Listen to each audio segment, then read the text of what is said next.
17 বছরের নির্বাসিত জীবন, দেশে ফিরেই প্রধানমন্ত্রী হলেন তারেক রহমান।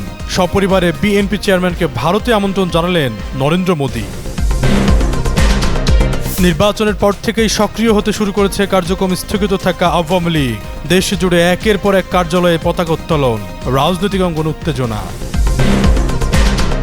অবশেষে কপাল খুলল মির্জা আব্বাস রিজভীদের প্রধানমন্ত্রীর উপদেষ্টা হিসাবে নিয়োগ। তালিকায় রয়েছেন নজরুল ইসলাম খান, মাহাদি আমিন সহ 10 হেভিওয়েট। ত্রয়োদশ সংসদে 30% জনগণের প্রতিনিধিত্ব থাকছে না, বললেন ব্যারিস্টার রুমিন ফারহানা। আওয়ামী লীগ ইস্যুতে বিস্ফোরক মন্তব্য। বিএনপি সরকার জনস্বার্থের বিরুদ্ধে গেলেই প্রতিরোধ গড়ে তোলা হবে, শপথ নিয়ে জামায়াত আমিরের হুঁশিয়ারি। ডাক্তার খলিলুর রহমানের মন্ত্রিত্ব নিয়ে প্রশ্ন। বাংলাদেশের প্রধানমন্ত্রী হিসেবে শপথ নেয় তারেক রহমানকে শুভেচ্ছা ও অভিনন্দন জানিয়েছেন ভারতের প্রধানমন্ত্রী নরেন্দ্র মোদি। পাশাপাশি প্রধানমন্ত্রী তারেক রহমানকে সপরিবারে ভারত ভ্রমণের আমন্ত্রণ জানিয়েছেন তিনি। সোমবার এক চিঠিতে প্রধানমন্ত্রী তারেক রহমানের উদ্দেশ্যে এমন বার্তা জানান ভারতের প্রধানমন্ত্রী। নরেন্দ্র মোদি বলেন, বাংলাদেশের সদ্য সমাপ্ত জাতীয় সংসদ নির্বাচনে বাংলাদেশ ন্যাশনালিস্ট পার্টির বিজয় এবং বাংলাদেশের পরবর্তী প্রধানমন্ত্রী হিসেবে আপনার নিয়োগ উপলক্ষে আপনাকে আমার আন্তরিক অভিনন্দন। এই মহান দায়িত্ব গ্রহণের সময় আপনার সাফল্য কামনা করছি। তিনি আরও বলেন, আপনার এই বিজয় বাংলাদেশের জনগণের আপনার নেতৃত্বের প্রতি আস্থা ও বিশ্বাসেরই প্রমাণ এবং দেশকে শান্তি, স্থিতিশীলতা ও সমৃদ্ধির পথে এগিয়ে নেয়ার আপনার দৃষ্টিভঙ্গির প্রতি তাদের ম্যান্ডেটের বহিঃপ্রকাশ। এ সময় নিজ নিজ দেশের উন্নয়ন অগ্রাধিকার এবং ভবিষ্যৎ সহযোগিতার ক্ষেত্রে পথ নির্দেশক নীতি হিসেবে কাজ করবে বলেও জানান ভারতের প্রধানমন্ত্রী। চিঠিতে দুই দেশ ঘনিষ্ঠভাবে কাজ করে বহুমাত্রিক দ্বিপাক্ষিক সম্পর্ক আরও জোরদার করা, আঞ্চলিক সহযোগিতা বৃদ্ধি এবং যোগাযোগ, বাণিজ্য, প্রযুক্তি, শিক্ষা ও দক্ষতা উন্নয়ন সহ বিভিন্ন লক্ষ্য এগিয়ে নেওয়ার আশা প্রকাশ করেন নরেন্দ্র মোদি।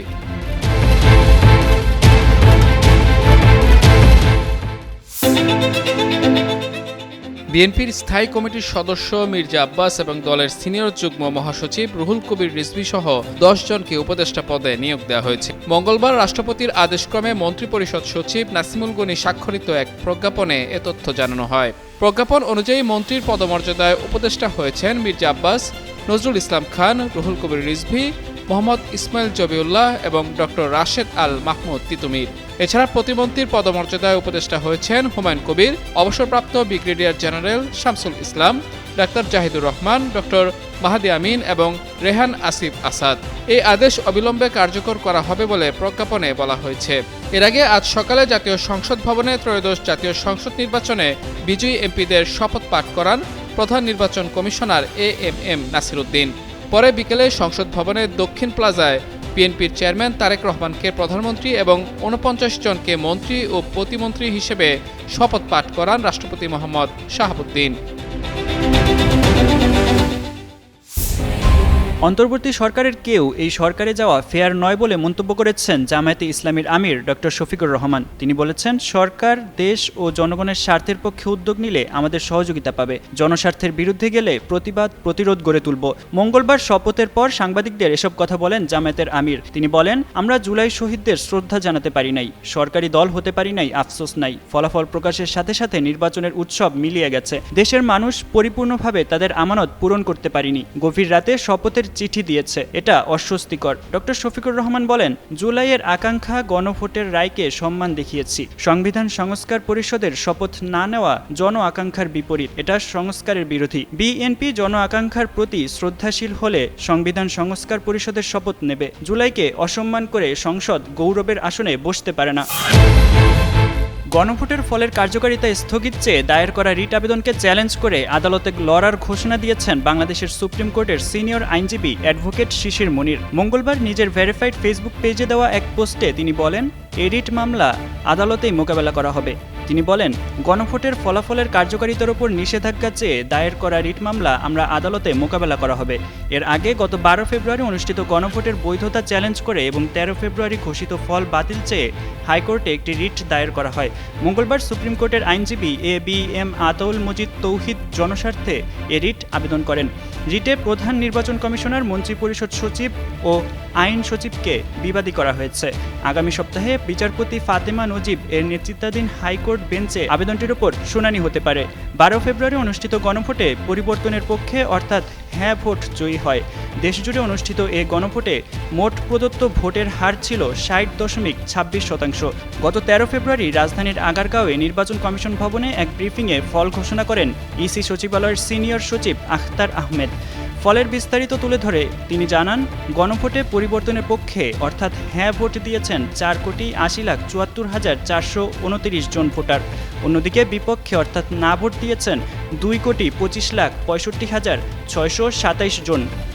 এই প্রতিদ্বন্দ্বিতামূলক নির্বাচনে যারা জয়ী হয়েছেন তাদের আমি অভিনন্দন জানাচ্ছি, যারা পরাজিত হয়েছেন তাদেরকেও আমি অভিনন্দন জানাচ্ছি। প্রধান উপদেষ্টা ডক্টর মোহাম্মদ ইউনূস বিদায়ী ভাষণে বলেছেন, অন্তর্বর্তী সরকারের সবচেয়ে বড় অর্জন জুলাই সনদ, যার ভিত্তিতে গণভোটে বিপুল ভোটের মাধ্যমে তা বাস্তবায়নের সিদ্ধান্ত দিয়েছে জনগণ। জুলাই সনদ বাস্তবায়ন হলে ফেসিবাদ ফিরে আসার পথগুলো চিরতরে বন্ধ হয়ে যাবে।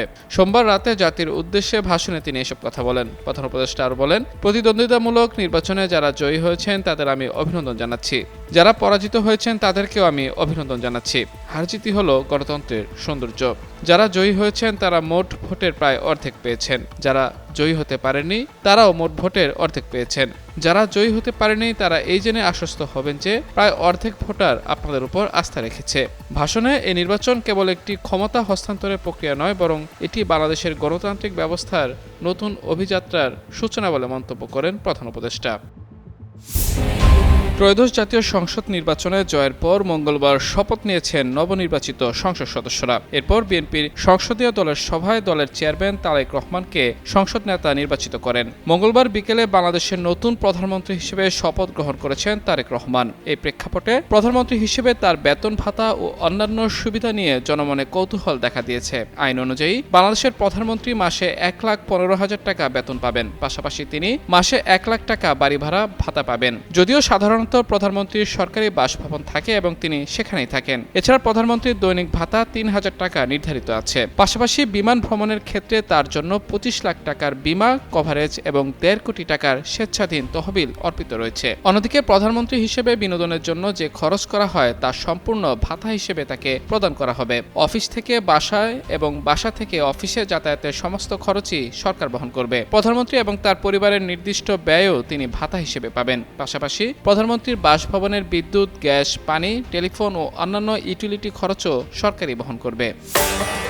সৌদি আরবে 1447 হিজরি সনের পবিত্র রমজান মাসের চাঁদ দেখা গেছে। আজ মঙ্গলবার সন্ধ্যায় দেশটির সরকার পবিত্র রমজান মাস শুরুর ঘোষণা দিয়েছে। তারা বলেছে, চাঁদের দেখা মেলায় কাল বুধবার প্রথম রোজা হবে। হারামাইন নামে ওয়েবসাইট থেকে বলা হয়েছে, সৌদি আরবে আনুষ্ঠানিকভাবে অর্ধচন্দ্রের দেখা মিলেছে। ফলে আজ রাত থেকে 1447 হিজরির পবিত্র রমজান মাস শুরু হবে সৌদি আরবে।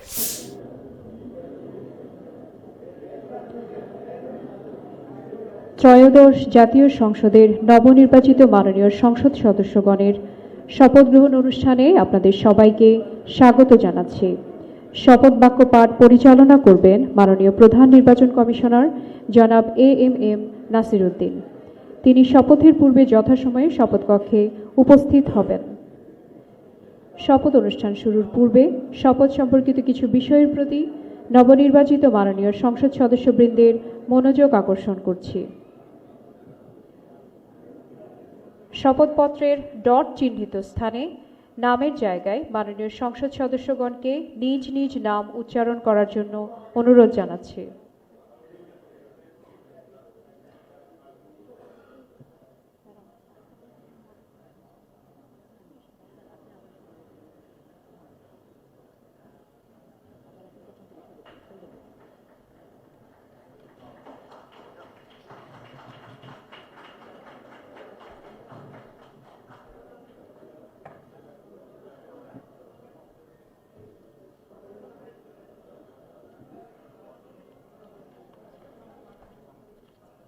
হোল্ডার একটা দাও, জানি আমার একটা হোল্ডার দাও তো।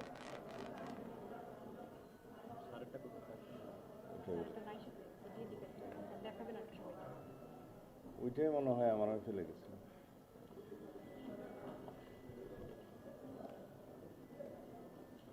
একটা হইলি।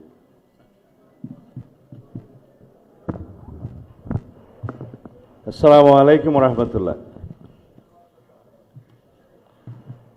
আজকের এই ঐতিহাসিক দিনে আমরা মহান আল্লাহ রাব্বুল আলামিনের দরবারে শুকরিয়া আদায় করছি। দীর্ঘ 16-17 বছরের ফ্যাসিবাদ বিরোধী গণতান্ত্রিক সংগ্রামে অনেক রক্তদানের মধ্য দিয়ে, রক্তের সাগর পাড়ি দিয়ে আজকে আমরা এইখানে উপনীত হয়েছি। সবাইকে আমরা দলের পক্ষ থেকে আমাদের মাননীয় চেয়ারম্যানকে স্বাগত জানাই।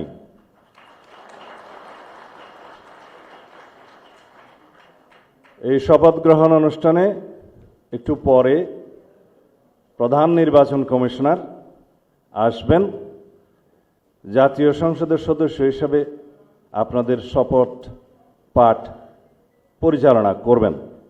সংবিধান অনুযায়ী 148 আর্টিকেল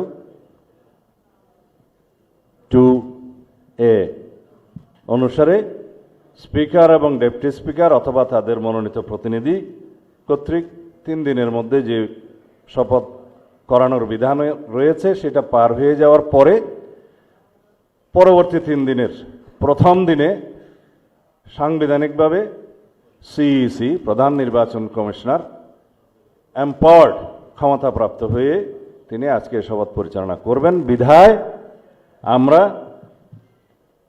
সদস্যদের শপথ পত্র বা ঘোষণাপত্র এই সাদাটাতে আমরা দস্তখত করব শপথ নেয়ার পরে। এখানে আপনাদেরকে বলা হয়েছে আমি ... জায়গায় নিজের নাম লিখবেন এবং এখানে সংসদ সদস্যদের আসন, জাতীয় নাম্বার এবং জেলার নাম্বার। সাপোজ আমার নাম্বার হচ্ছে 294 কক্সবাজার 1, সেটা লিখতে হবে। এখানে নিচে আছে নির্বাচনী এলাকার নম্বর, স্বাক্ষর এই জায়গায়। এর বাইরে আরেকটি এই স্কাই, এটা সবুজ না স্কাই, নীল কালার যে ফর্মটা আছে এটা সংবিধান সংস্কার পরিষদ সদস্যদের শপথ ফর্ম। আমরা কেউ সংবিধান সংস্কার পরিষদের সদস্য হিসেবে নির্বাচিত হইনি এবং সংবিধানে এটা এখনো ধারণ করা হয়নি। গণভোটের রায় অনুযায়ী সংবিধান সংস্কার পরিষদ গঠিত হলে সেটা সংবিধানে আগে ধারণ করতে হবে এবং সংবিধান সংস্কার পরিষদের সদস্যকে কে শপথ নেয়াবেন সেটা বিধান করতে হবে এবং কোন এরকম ফর্ম এটা সংবিধানে নেই। এই ফর্মটি 3য় তফসিলে আছে, সাদাটা। এইরকম তখন একটা ফর্ম সংবিধানের 3য় তফসিলে আসবে। সেগুলো সাংবিধানিকভাবে জাতীয় সংসদে গৃহীত হওয়ার পরে তখন জাতীয় সংবিধান সংস্কার পরিষদের সদস্যদের শপথ নেয়ার বিধান করা যাবে। বিধায় আমরা এখন সাংবিধানিকভাবে এই পর্যন্ত আমরা এসেছি, আমরা সংবিধান মেনে এই পর্যন্ত চলছি এবং আশা করি সামনের দিনেও চলব। আমি মাননীয় চেয়ারম্যানের নির্দেশে ওনার উপস্থিতিতে আপনাদেরকে এই আমাদের দলীয় সিদ্ধান্তটা জানালাম। ধন্যবাদ সবাইকে।